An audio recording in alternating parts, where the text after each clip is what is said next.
Hello, and thank you for joining us tonight. I am Reverend Hector Hernandez Marcial, and I am the Director of Community Engagement for the National Benevolent Association of the Christian Church Disciples of Christ. We are the Health and Social Services General Ministry of our church, of the Christian Church Disciples of Christ. We are your Health and Social Services General Ministry. And our mission is to collaborate with leaders, health and social services organizations, and ministries to strengthen and transform communities through compassion, healing, and justice. MBA work has inspired and given hope to many, and we are committed to continue this work and to continue having impact in our communities and our world. We are truly grateful for your presence here, and I'm gonna give some kind of guidance before we begin, so that if you pay attention, it might be, it might be good for you. As we get started, I would like to inform you that this webinar is being recorded.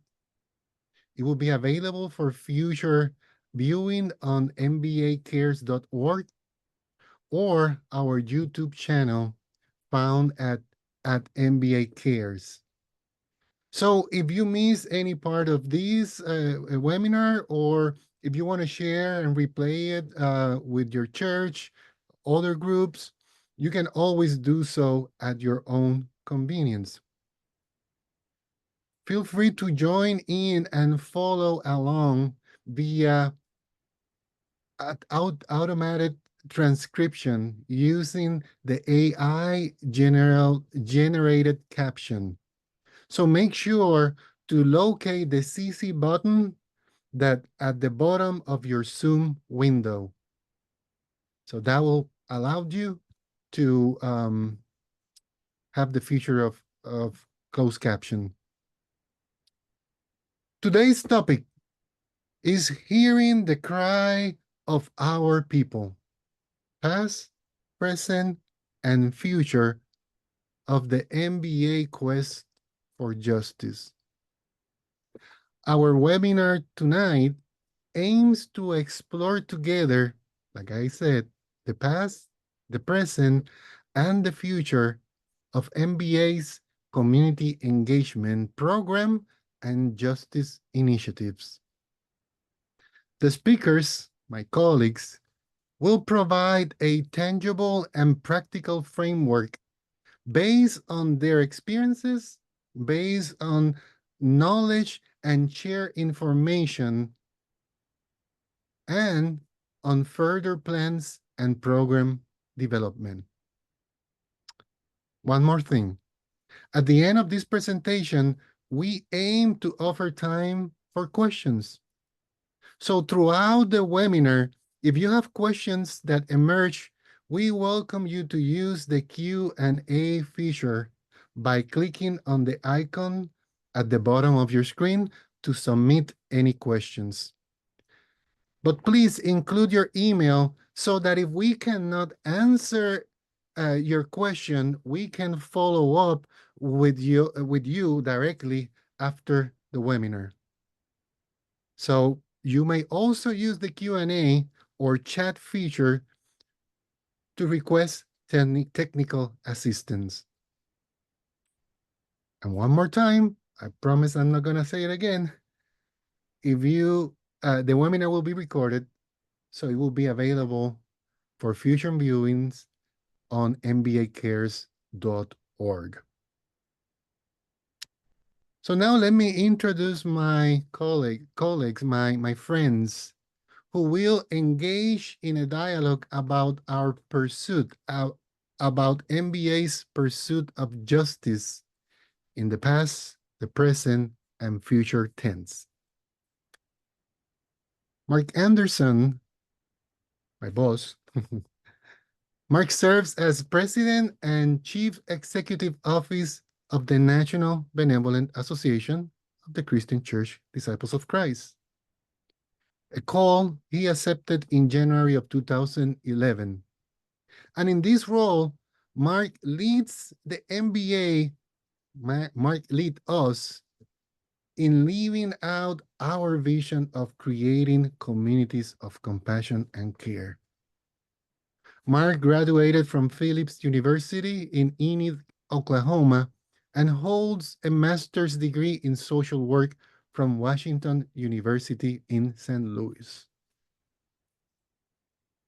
Mark will speak about justice and the MBA's historical approach.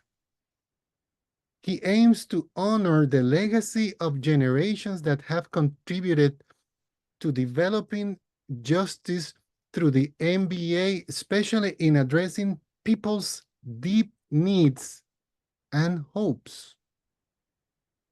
So we are grateful, Mark, that you are here with us. Our next panelist is Reverend Monica Wedlock Kilpatrick, also my boss. Monica is the MBA's Vice President of Organizational and Leadership Development. She leads the execution of overall strategic and operational implementations for all MBA's program areas. She's also an ordained minister of the Christian Church Disciples of Christ in the United States and Canada.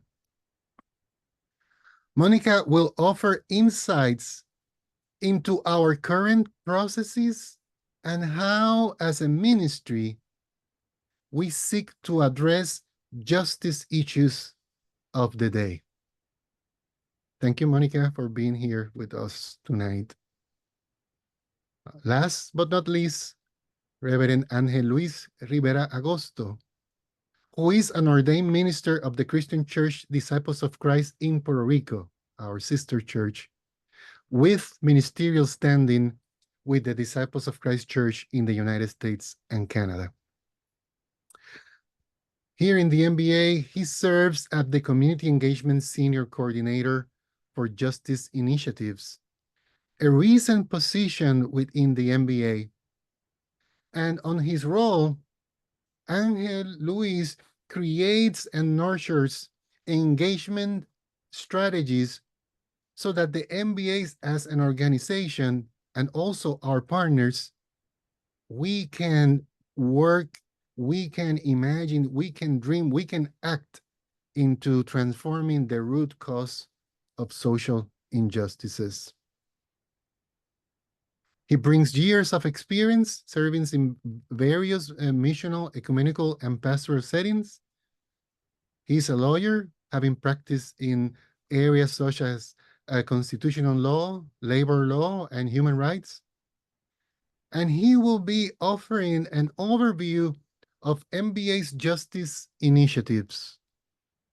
His remarks will cover a contextual, theological, and methodological outline, and hopefully it will encourage you as the audience to dig deep into justice work, and hopefully it will invite you to connect your ministry with the MBA and vice versa.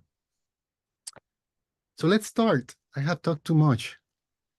Let me begin asking Mark the first question. So Mark, how has the MBA historically been able to hear the cry of our people? So to the extent that has defined MBA's identity toward its call and vocation for justice. For kicking us off, Hector. I think I'm doing the history one because I'm the oldest one on the call. But I'm grateful to be here with you tonight. So thank you, Hector and Louise, for developing this meaningful webinar and for inviting me to participate this evening. I'm grateful to take a few minutes to reflect on the history of MBA's commitments and efforts related to justice, advocacy, and equity. It is important for me to begin by naming a major part of our origin story as a ministry. The year was 1886, and you all know the story. It was 6 disciples women that met in a gas-lit basement of First Christian Church of St. Louis in downtown. They met to pray together and discuss the plight of the homeless and helpless. As many people already know, through the leadership of these 6 women and many others across the early disciple churches, the MBA created and built facilities, homes, and began to serve the needs of orphan children, older adults, namely widows who were without means or support, and people with disabilities.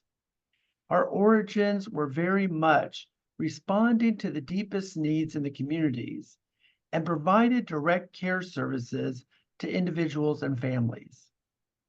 While the state of Missouri granted the charter to officially recognize the MBA in 1887, it was not until 1899, 13 years later, at the Golden Jubilee Convention in Cincinnati, that the MBA was given a full session to present to the National Church an overview of their mission, work, and ways that the Disciples Church could be partners and supporters.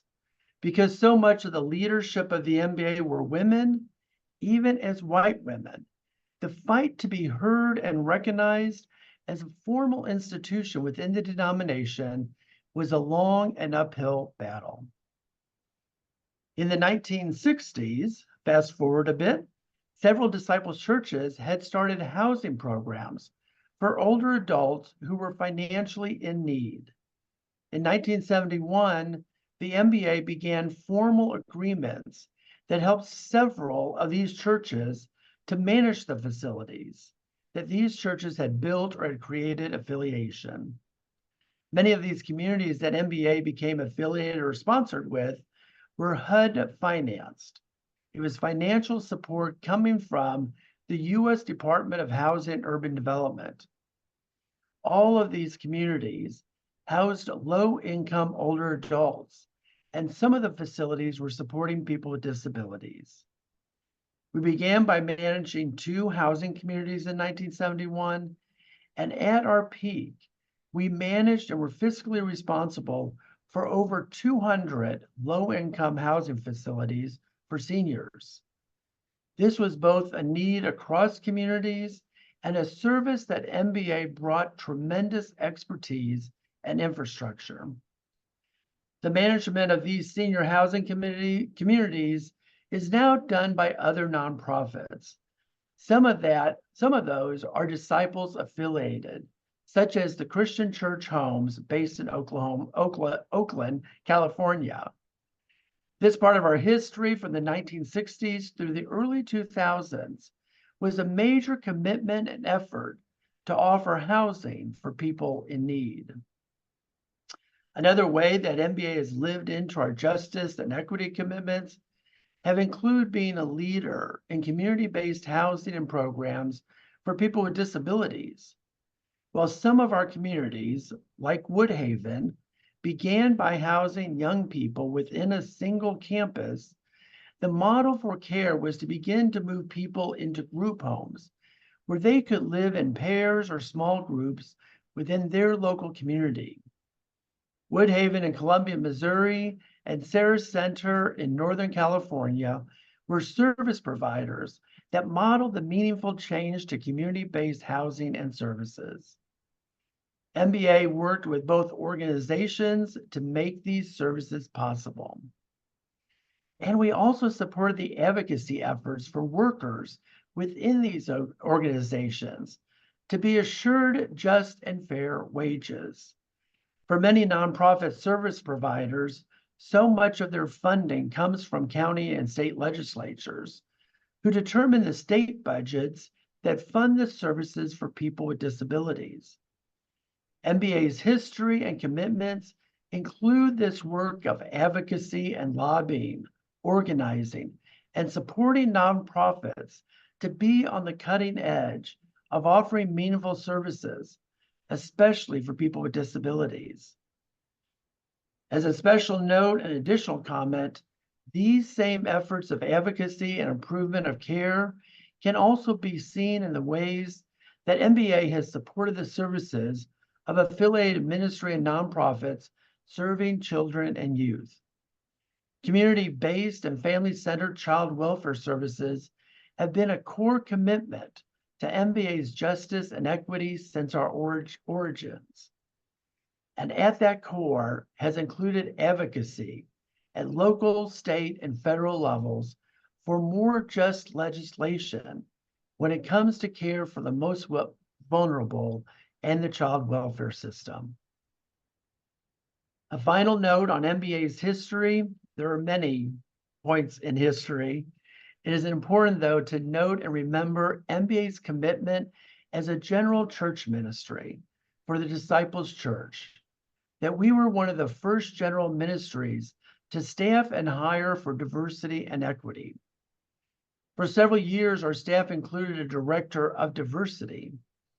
In our programs and our outreach across the Disciples Church, our staff were intentional in our efforts to be a partner in program support for Obra Hispana, the Hispanic Latinx churches and clergy, the National Convocation, the African American churches and clergy leaders, and North America Pacific Asian Disciples, NAPAD, the churches and clergies in that community.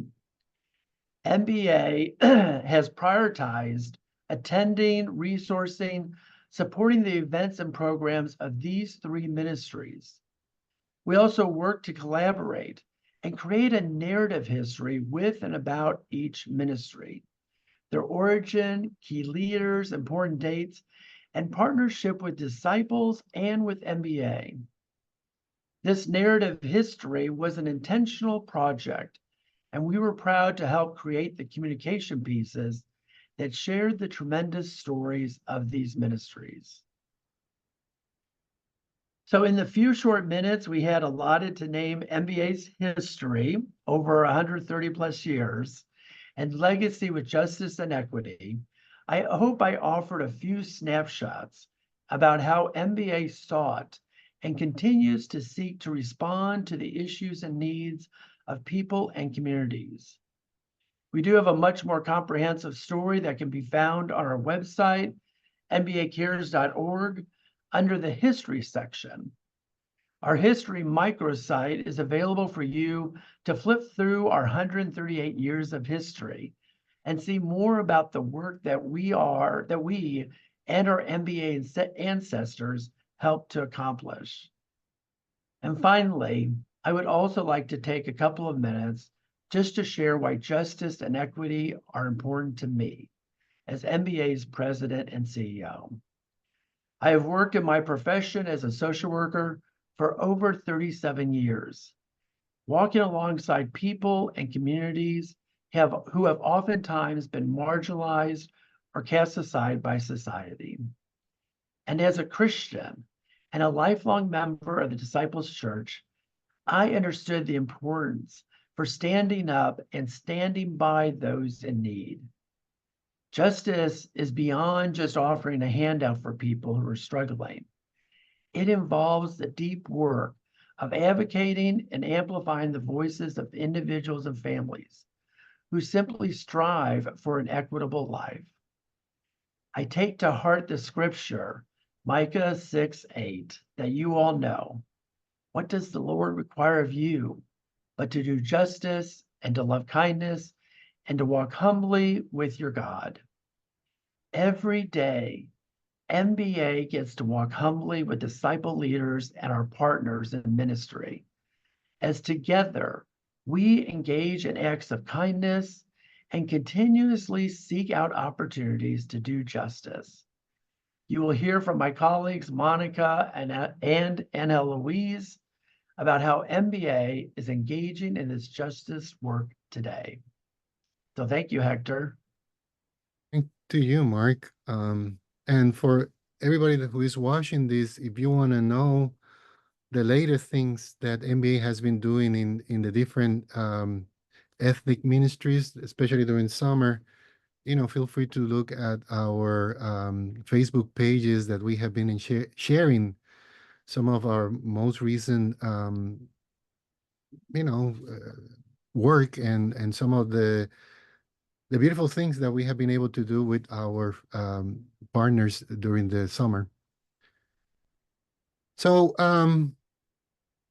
thank you, Mark, for this historical framework. What you share brought the MBA to an exciting and challenging crossroad. Again, we're talking about past, present, and future. So, Monica, my question for you is, can you describe how the MBA is hearing the actual cry of our people and why the MBA envisions upbuilding from past experiences and at the same time finding new ways to address justice issues? Absolutely, and thank you to my colleagues who are present this evening and to all of you. Thank you for this opportunity to share the challenges and perspectives with our audience. As you heard Mark pointed out, MBA's commitment and efforts focused on creating collaborative relationships with congregations, regions, and health and social service partners to work towards ensuring justice for all. That work was often centered in direct service to the most vulnerable. And the makeup and needs of those communities have changed and shifted over many decades. Our Ministry of Care for Older Adults, Children, and those living with disabilities called us to not only serve, but to also be in partnership with those ministries, raising our voices in advocacy at local and state levels, as you've heard, to challenge and/or support legislation and funding decisions that impacted the needs of people on the margin. However, the 21st century will present a new challenge and opportunity for MBA to stand on its mission to advocate for the well-being of all humanity. With the murder of Mike Brown in Ferguson, Missouri, which was a tragedy of injustice right at MBA's doorstep. With clergy, congregations, and ministry partners of all kinds reeling from these events and working to fight for justice for Michael Brown and his family and the larger Ferguson St. Louis community, MBA, we began to understand that silence was not an option. We asked, how might we be most helpful and effective in accompanying our community and our siblings of faith in this time? What might they need from us in solidarity and support? And how could we lift our voices to demand justice for Michael Brown in meaningful ways? Through presence, accompaniment, and hard conversations, we began to understand our work in that time was to create space for clergy leaders and activists to find rest, encouragement, and amplify the voices and stories of the people.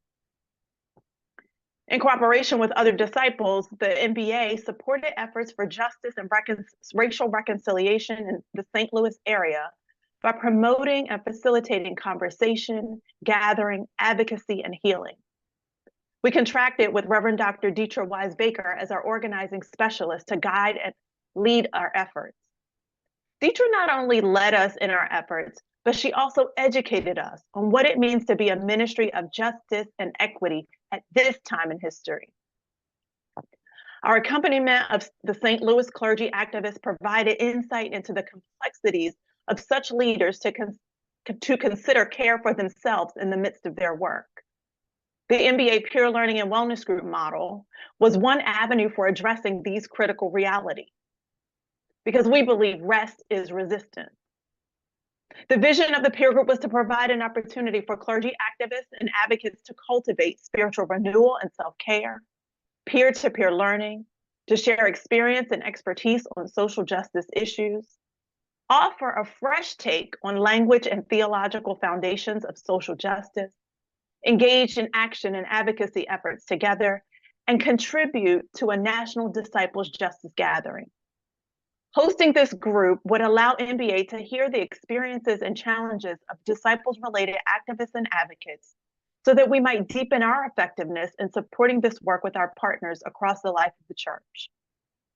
This justice gathering resulted in the formation of the Disciples Justice Working Group, Disciples of Christ, justice ministries, and leaders who regularly meet, even today, to share their work, strategize, and collaborate our efforts towards justice and equity. NBA's ongoing work and commitment gave way to participation in the Poor People's Campaign Action, to providing educational webinars and workshops on justice topics. Further amplification of our prison and jail ministries initiative by focusing on issues such as mass incarceration, the school to prison pipeline, immigration detention, and re-entry for returning citizens, to name a few. The intentionality and expansion of our work led us to organize our programmatic efforts under the umbrella of community engagement and to call a director to oversee that area. So we thank you, Hector, for the yes to leading us in this work. All in all, we regularly ask ourselves, what have we learned about who NBA is and who NBA needs to be going forward in the work of justice?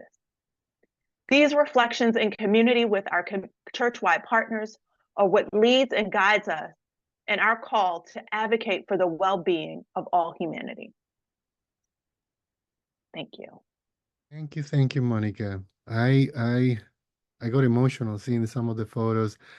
I really appreciate your contribution, and I'm very grateful for you sharing the way you did with our siblings.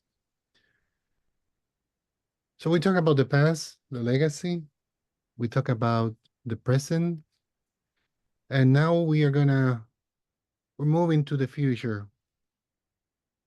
Let's take a look at the future.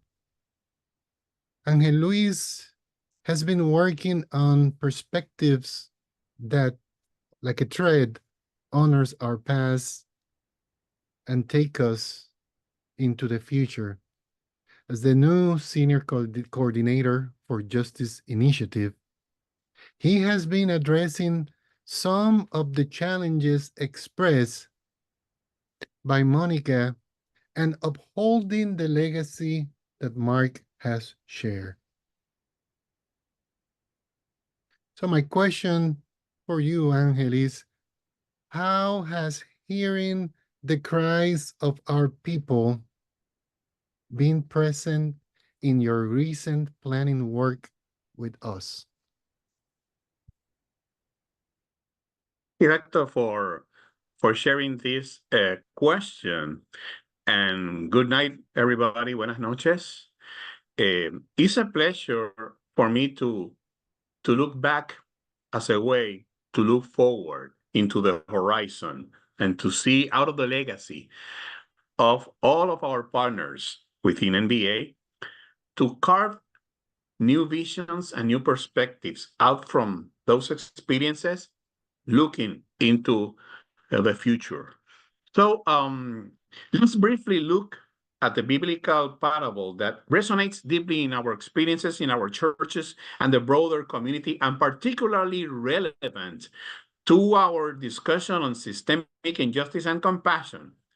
In the parable of the Good Samaritan, a man is robbed on the road from Jerusalem to Jericho. Two religious and authority figures, the priest and the Levite, pass by, while the Samaritan takes him in, gives him help, heals his wounds, and ensures his further care as he must continue his way. So the Good Samaritan's call is not to shy away from face-to-face or neighborly experiences with those left behind. He demonstrated compassion for the man who had been robbed and beaten, a powerful expression of care and full humanity. In the specific case of the parable of the Good Samaritan, we witness how testimony, solidarity, and faith converge into a single transformative and maturing attitude. The Samaritan becomes a neighbor by guiding new steps and journeys of organization, struggle, and resistance against established structural robbers lodged in the system's gears, intoxicated with ambition at the banquet of the included. Now, his actions serve as a beacon of hope, inspiring us to believe in the transformative power of compassion and justice. So, From a pastoral and prophetic standpoint, my questions to all of the people that are participating in this webinar would be, how to build from the legacy of our own experiences of care and compassion new understandings to confront systemic injustice. How can we collaborate in the empowerment of sectors marginalized and forgotten by official history, who from their alternative history show us a possible salvation table based on their sensibilities and alternative visions of the world? So this is a call for us to put corporeality as a source of criteria for an ethic of solidarity, and living bodies as a source of verification on how to confront a totalizing modern logic of calculation, control, accumulation of wealth, and exclusion in general. Community engagement program for justice initiatives plan to catalyze and upbuild from our partners' efforts, experiences, and testimonies to intentionally engage in advocacy and activism. This will be done by designing specific educational processes and materials, developing organizing tools and alliances, engaging in campaigns and particular actions for the change of systemic injustice, and evaluating the impact of those actions for achieving peace, justice, and reconciliation in our midst. In this process, MBA provides support, resources, and a platform for our partners to amplify their voices and efforts. So a cyclical and intentional approach toward community intervention has been designed to dig deep with our partners in developing justice initiatives and creating transformative learning experiences. Please look at the screen and see how this cyclical sequence of interventions aim to look for a way to address justice in our midst. So by the permanent values of this cycle, the intervention sequence would involve analyzing and questioning the reality of systemic oppression that people and nature face today, confronting it with effective organizing and planning, then creating actions or campaigns to transform that reality, and evaluating and celebrating the change accomplished in the process. The outcome of the initial community interventions will lead to new challenges that will require further intervention, creating a circular developmental process of discernment and action. It is then our commitment as we look into the future and as we look into the projects and the processes that we are working, that we want to provide follow-up and further development of the prison and jail ministries justice work as a matter of example.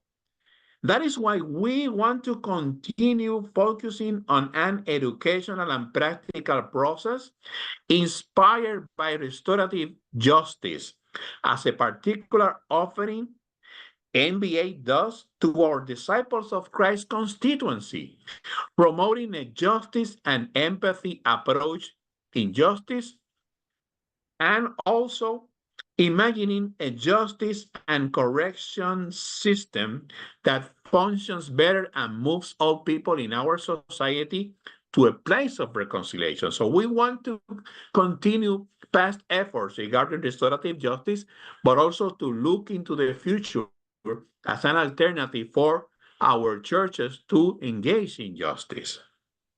Another initiative that we are working on is developing a 2-year accompaniment in justice issues for older adults through an initiative along with the Older Adults Ministries Group and MBA, who has been working and reflecting together for these past years.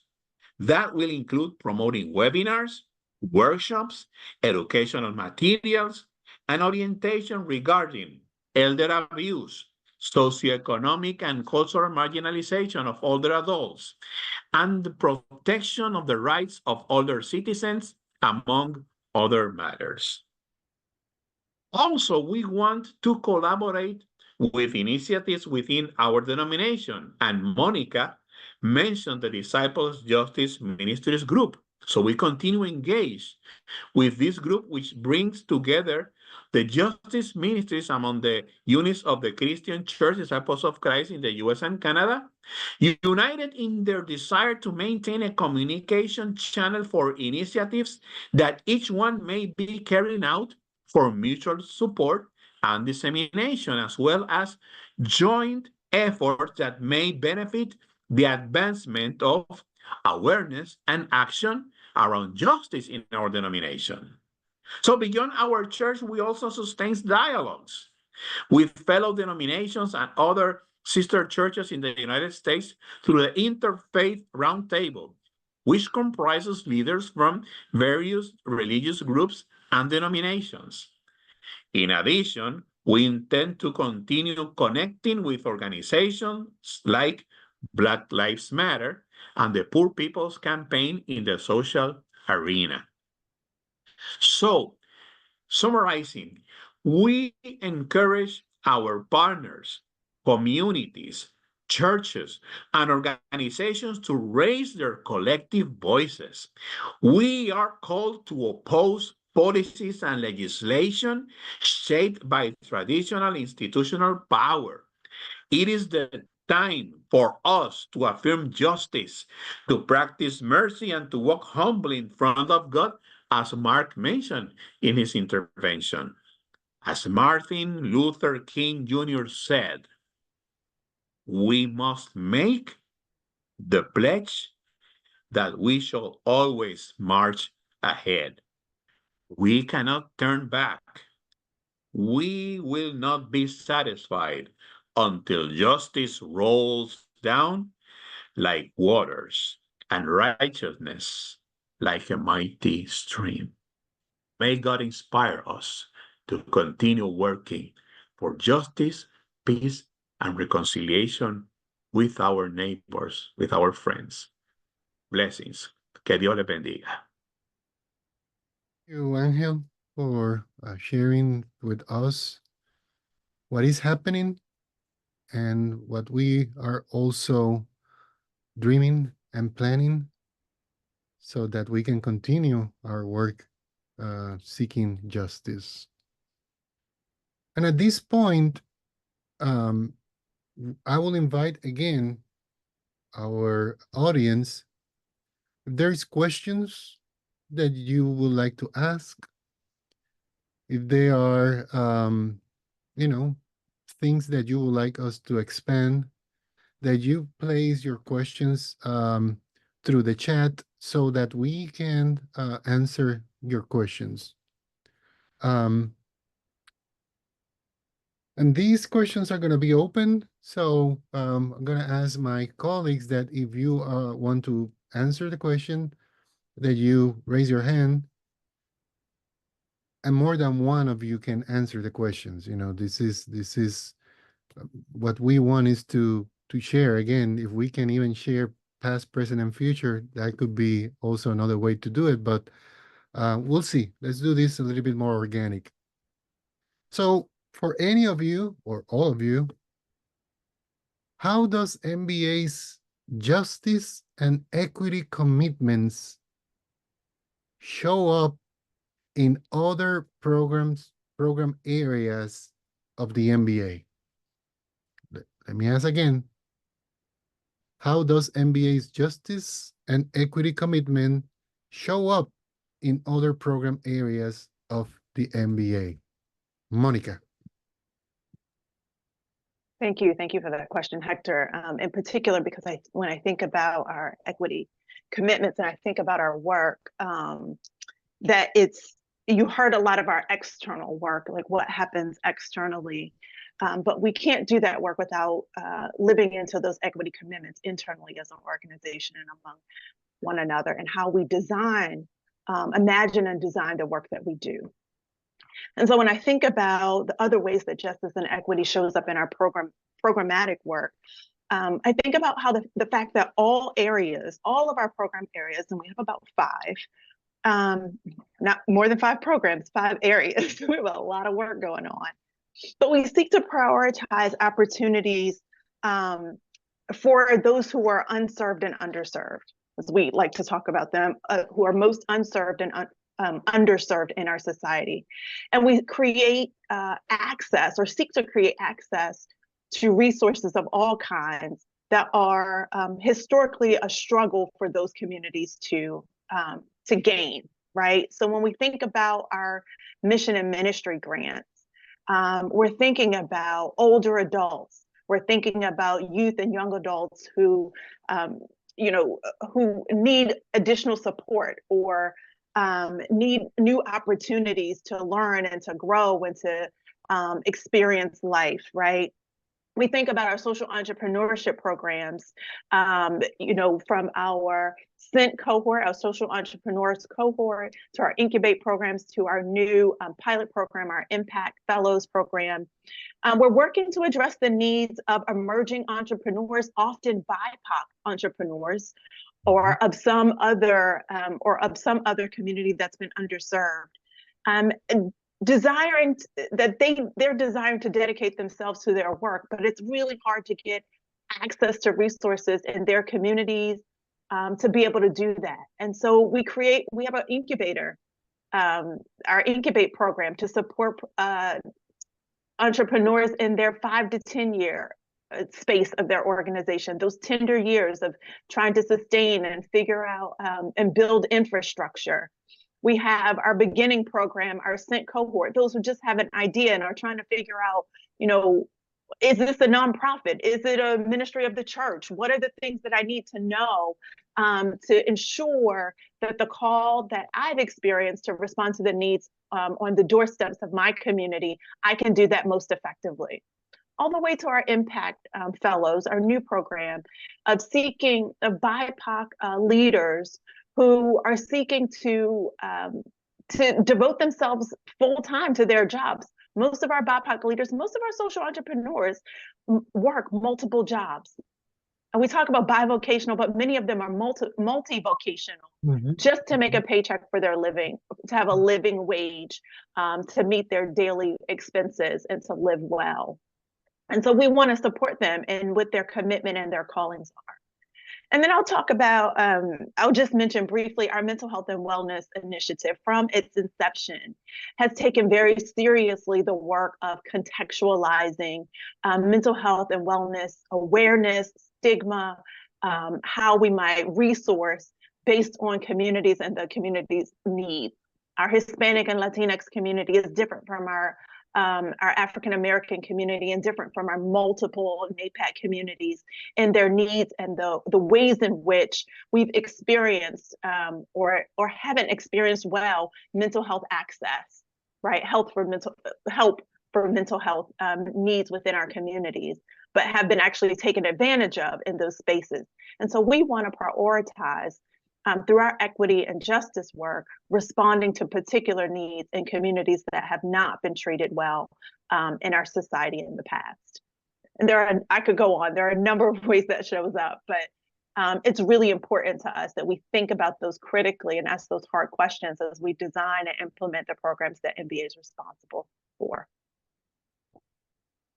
The other piece that comes to my mind, Monica, and if you want to share a little bit about that, is how we insist inside MBA, how we insist working horizontal, how we insist in working collaborative among the different programs, the different program leads.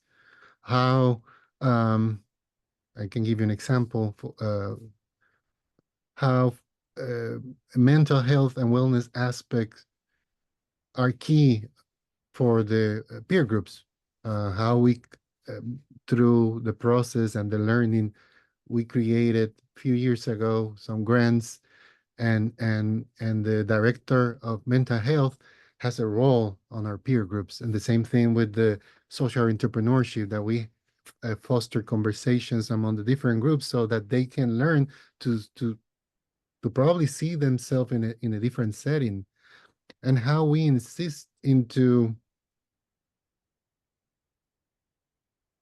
put together these leaders who most of the time are stretched, most of the time um, don't have don't have the necessary space in many of our structures. I don't know if you want to add a little bit about that or any of my peers, and I can move to another question.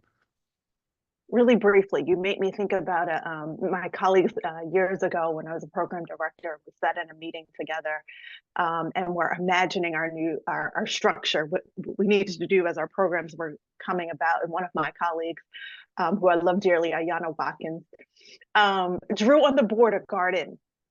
And the flowers or the plants in the garden were each of our program areas at the time. And then she drew some bees, right? Some bumblebees on the board. And our mental health work as we were starting, and our understanding of our justice work as it was growing, were the bees. They were the pollinators for all of our programs, right? That there should not be one program that our mental health and wellness and our justice initiatives would not touch, would not intersect with, because those pieces are so critical to how we go about doing our work of creating communities of compassion and care. And from there, we've grown to our program teams meet regularly together to say, how can we collaborate internally? And hey, what partners do you know externally, whether across the life of the church or our ecumenical spaces or community spaces that might assist us in that work? So we're constantly, I think about Angel Luis's image of the cyclical move of praxis and reflection and moving in and out of the work with one another to ensure we're touching all of those pieces. Mark, I saw your hand, so. Yeah, I just want to affirm everything that Monica ever says. And one of the things to lift up from her comments, I hope you heard that that all of our work is done in collaboration, and justice work is not done by ourselves, right? Individually, we do not do justice work. That is done in collaboration. So we do collaboration internally, that's important, but also externally, as Monica mentioned, that how do we always seek out partners that we can work together, which I think is key to justice work of what we're called to be about. Yeah, and the work we do with our partners is not for them, is with them. Angel, if you want to share something, because time is running up, and I want to ask a follow-up question to Mark. No, I just want to point out this about this last comment that you made. It's not only collaboratively, it's not only horizontal, it's from the ground up. The experience is based in our partners, their experiences, worked out in justice and empathy, compassion, and how the work of our partners become a challenge in terms of confronting systemic injustice in the work that they do. So it's also a ground from the ground up experience that we want to address, and we want to show, in the work that we do. And some of the examples, some of the programs, if this is new for you, it might be confusing. Some of the names, I don't know.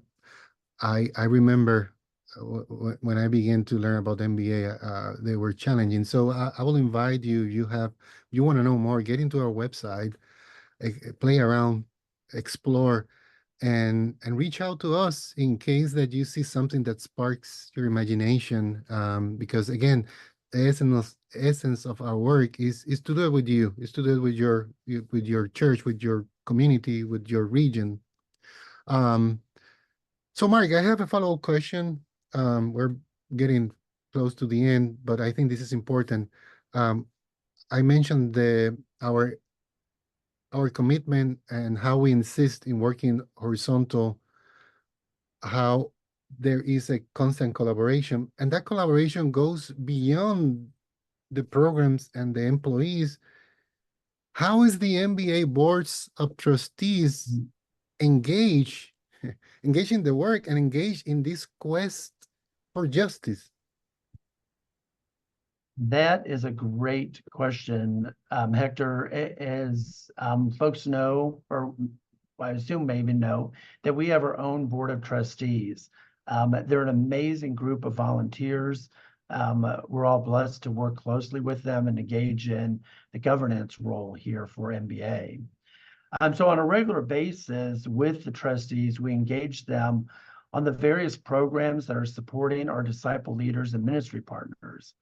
And not only are they active listeners in the mission, but they are also actively engaged in their governance role as a board. So for several years, MBA staff and board of trustees have worked to increase understanding and capacity around concepts such as systemic racism, white supremacy culture, belonging, equity, inclusion, and diversity. In 2021, the board began this intentional BEID work and decided each board committee would engage with this important endeavor as they understood their committee's charter. So the finance committee took the lead, and they started off by creating a strategic asset management process, a task force that would meet monthly for a year, that was an equity-centered learning process that would ultimately lead to recommendations regarding how to best manage and mobilize our assets as a ministry for the greatest impact, both today and for the long term. Our equity-centered process evaluated structures and practices using a lens of equity to determine if and how fairness and justice are involved in decision-making. So I encourage you to check this out on our website. I think we're going to drop a link in our chat feature. Feel free to check that out. So again, at MBA, for the Board of Trustees, for the staff, we recognize our BEID work is generational, and it will require the staff, trustees, and our ministry partners to continuously pursue this justice endeavor. So thanks for the question, Hector. Thanks for the answer. I have another question that is open, and again, we're almost at the end. But what else? Very short and sweet. What else do you think, all of you, is important for people to know about MBA? What else do you think, if we can conclude our time, we want to bring up so that people can, I don't know, continue thinking, dreaming, and hopefully working with us for the well-being of our communities? Angel. I think it's important to honor historical memory. I think that in times like these, organizations or leaders think that they are the embodiment of Genesis chapter 1, that history begins with them, and we need to honor all of those who came before us. And our work needs to be seen as a legacy and as a recognition of what has been walked, and also then to look into the future inspired by the work of our ancestors and the people that came before us. So memory, history, and looking back in order to look better into the future. Anybody else? Oh, Monica. Sure, almost lost my train of thought there. I was thinking about, we have so many partners that are the hands and feet of our church, that are doing ministries in your local communities. We invite you to know them the way we know them. We have them on our directory on our website. Your regional offices may have connection with them. Your churches may have been part of the ministries that help start those nonprofits. Those social entrepreneurs may be in your congregations and communities. We want you to get to know them and support them. When you're thinking about how can I be involved, those are the ministries that are doing the work, and that are the ministries that we're amplifying and raising our voices alongside. So while they're doing the direct service, they might need you to think about the advocacy work for them. They might need you to be paying attention to what's happening locally or at the state level regarding legislation and bills and all kinds of things that may be coming that impact their work. Think about how you might be a part of those ministries, as those two are the ministries of the church. And I'd be remiss to say, not to thank you, first of all, for your generosity to MBA, and to invite you to continue to support us so that we can continue the support of walking alongside and accompanying these ministries and responding to the call that we feel as God has placed on our hearts in terms of service out to the church and to the world. So we have arrived at the end of our time, and I will ask you, the listener, and the viewer, to give us at least 2 more minutes, because there are some resources that we have that we want to bring to the attention as we conclude, and we're going to be sharing some of those on our chats. So first of all, I want to thank each one of you for who you are, for what you do, and for being willing tonight to share again the past, the present, and the future. In the chat box, you will find links to the overall work of the MBA, as well as the Justice Initiative and contact information, so that you can visit and learn more about how the MBA continues promoting justice work, like Monica said, along with our partners, congregations, and our Disciples of Christ constituency. And we invite you, we encourage you to take whatever actions you can to support the causes of justice and equity for all in your own community, serving your own neighbors. Another way that you can be involved and stay informed of our work is to sign up to our newsletter at mbacares.org/newsletter. You can mark few checkbox to let us know your interest in specific MBA programs or topics, and you will be up to today. As we grow and dream and move, you will be up to today.